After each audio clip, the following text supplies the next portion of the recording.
Breaking news from the United States, and President Donald Trump is saying that Iran has asked for a ceasefire. In a social media post, he said that Washington will consider when Hormuz Strait is open, free and clear. Until then, US forces are blasting Iran into oblivion, or as they say, back to the Stone Ages. OK, let's bring in our chief US correspondent, Alan Fisher, who joins us from the White House. So, Alan, the question is there anything in this? Well, I hate to use the phrase time will tell, Nick, but that's exactly what will happen. That's exactly where it's headed. And as I've said many times, this isn't a day-to-day thing. This is an hour-to-hour thing. What is interesting is that Donald Trump has announced that he wants a primetime address on all the main networks, and he will get that at 9 p.m. this evening, so in just about 12 hours' time.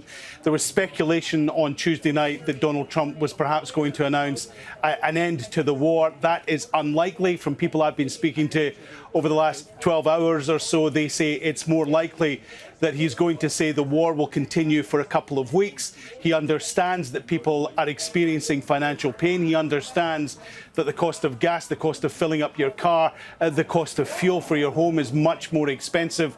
But he says this is a short-term pain to get through this, and at the end of it, there will be Iran with no nuclear weapons.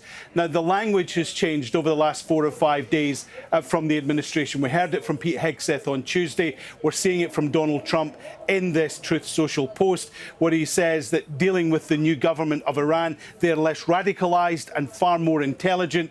That, of course, sets them up as not being the threat they were when Donald Trump has called the government in Tehran as evil, as monsters, as raving lunatics. This sets them up as people who are more easy to deal with. And although Donald Trump has achieved many of his aims, and there's no doubt about that militarily this has been an overwhelming victory for the United States in that they've destroyed the Iranian Navy, they've diminished the Air Force, they've hit the missile producing factories, they've damaged the drone program as well. All of those have been successful, but of course what he talked about was regime change. And he hasn't been able to deliver that. So now, by dressing it up as this government being less radicalised, far more intelligent, it sets him up to be able to say, well, there is a new regime, there are different people in charge, and there are different people. But there's no indication that the ideology or the approach from Tehran to the United States will be any different under the people who are now in charge.